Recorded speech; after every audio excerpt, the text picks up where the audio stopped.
Beth Ann Rankin is from Magnolia, native of Magnolia, am I right? And she's experienced in government because she works on Governor Mike Huckabee's staff.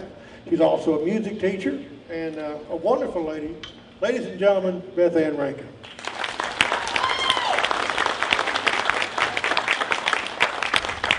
Thank you very much. I want to start out by saying that it is a special privilege and joy to be here in El Dorado. I was actually born here in El Dorado, Arkansas, so I owe my very beginnings literally to the city of El Dorado, and I appreciate the opportunity to be here today. I want to say, you know what, as we gather today and as we see the faces and the lives and the individuals that are represented filling this street here today, we represent what I believe is the very best of America. And I agree with Ronald Reagan when he said, our best days are yet to come. Our best days are still ahead.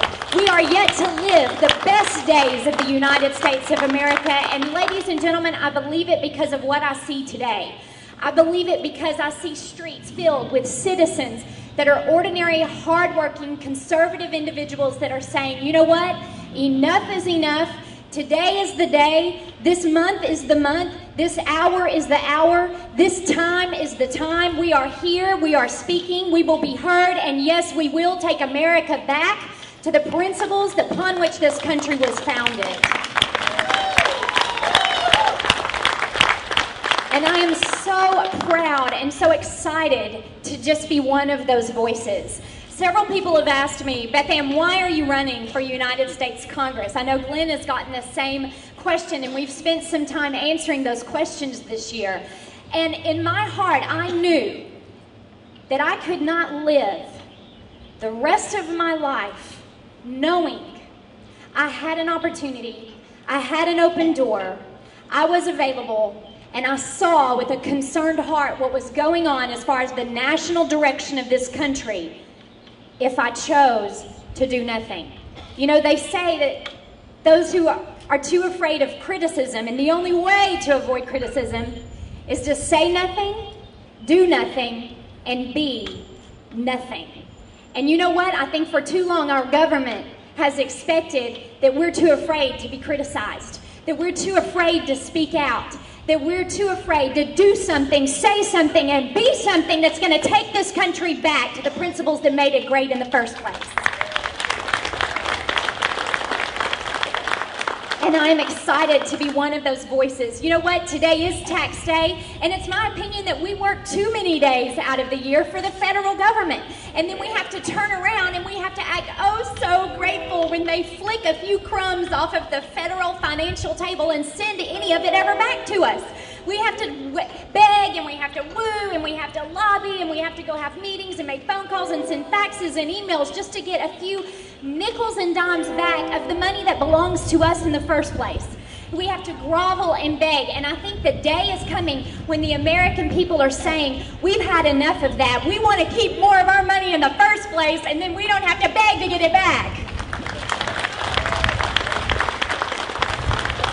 You know what? I like to remind people, speaking of tax, particularly taxation and income taxes, I like to remind people that there was quite a few years in the United States of America where the income tax was unconstitutional. Do you remember that? They had to change the Constitution to make it legal in the United States of America. I think that's a discussion worth having. Now, we all know once a tax is in place, it's about the closest thing to eternal life as we see here on this great big earth. But I think with the voices that we have gathered here today, I think we can make a difference. I think we can speak out. We are many different voices today, but joined together we will be a chorus of unity that says it's enough, and we want to get back to the basics. That's the theme of my campaign for United States Congress, is back to the basics. And ladies and gentlemen, you don't get any more basic than the United States Constitution. And I think it's time we started reading it, started learning it, and started teaching it in the public schools in the United States of America.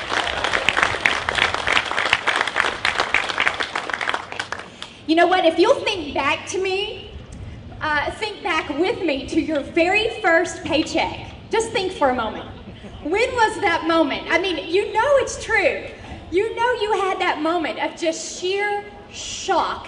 I know I did. My very first paycheck, I was supposed to get $500 a week, and that was big bucks for Beth Ann, let me tell you. I was excited. I had worked hard all week, and I got that paycheck at the end of the week, and I mean, hey, they told me I was going to earn $500, right? $500. Well, Beth Ann had budgeted for $500. Beth Ann had plans for $500. When Beth Ann got her paycheck at the end of the week, that sucker started with a 3. I started hyperventilating. I still remember the moment. I called up my parents and I said, what in the world? I've got to read this contract. This is something different here from what I agreed to. And they said, honey, welcome to the real world. Those are called TAXES. I said, but I didn't vote for any of these TAXES, and someday I will let the world know what I think about TAXES, and I think it's time today, and I am so excited that this many people are here, and y'all must feel the same way about TAXES. Because I'm a firm believer that the American worker who earns the money, they'll do a better job spending it. Because let me tell you something, that $100+ they took out of my paycheck, that's $100+ I didn't spend at the Merle Norman and the Mexican food restaurant and the Old Time store and all of these lovely stores spent right around here on the El Dorado Square. I wasn't in the city of El Dorado, but it was a city just like this. And when you take money away from the American earner, they are not able to stimulate the economy, in my opinion, at the best and most effective level of stimulating the economy, which is the local level and being stimulated by the people who earn the money and know best how to spend it.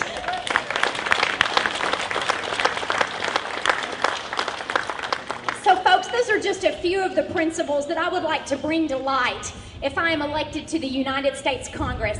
And let me just say a word about that. I do appreciate Governor Huckabee. He took a chance on me way back in the day when he hired me to be a part of his administration. He just saw a young 20-something-year-old who loved the state of Arkansas, loved the United States of America, had a passion for this country, and had a true heart for core conservative principles. And I am grounded in those principles. Guys, I remember the day when we couldn't fill up a street full of folks like this because you couldn't get enough people interested in what was going on. You know, we used to complain about voter apathy. We're not complaining about voter apathy this year, are we? This is not a year for voter apathy. This is a year for we, the people, and folks are coming out of the woodwork to get involved in the public service scene, and I thank you for that because it gives me such a motivation and inspiration as a candidate to know that I am not alone. I stand in good, faithful company with people, thousands of them all across South Arkansas, all across this great country that are joining in that chorus saying, enough is enough. Let's get back to basics and let's put this country on the right road. And y'all, it starts one vote at a time, one decision at a time, one Republican primary, thank God, at a time that we've actually got a Republican primary in the 4th Congressional District of Arkansas. Glenn and I are excited about that. It is a great day to see that happen. When Republicans can go to the ballot and have a choice, that is a great day. It's an exciting thing. And folks, I do ask you to join me. I think this is a unique year. We need a unique candidate with a fresh voice and the passion and the enthusiasm to go out there and tackle the tough issues.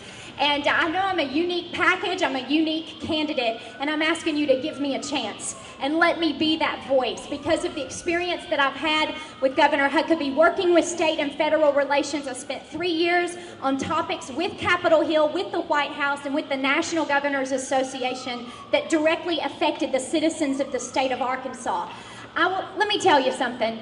I've been a small business owner for the past 6 years, and I've learned those critical lessons of trying to meet cash flow every single week and dealing with the heavy-handed government bureaucracy that we receive from on high in Washington. And I am ready for that. You know what?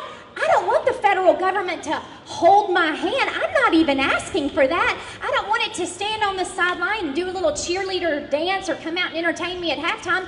I just want them to get out of the way. Get out of the way. Let the the entrepreneurs do what they do. Let the dreamers do what they do. Let the visionaries do what they do. Let the American spirit thrive once again in this great country. Let the people turn this country around, because we can do it. We can do it. So I appreciate your efforts today. I know you've taken time out of your busy schedule to be here. I applaud the City of El Dorado, CAP. Thank you so much, John Wilson, James, for your efforts here, your entire group of leadership that have spent so many hours organizing and putting groups just like this together and inviting candidates like me to come be a part of it and hear what's on the minds and heartbeats of people. You know, I'm going to close with this. I've been asked at almost every event that I've gone to, I've been asked if I believe in term limits. And let me tell you something, folks. I believe this November, there's going to be term limits, and it starts with you all. Thank you, God bless you, and God bless America. Thank you very much.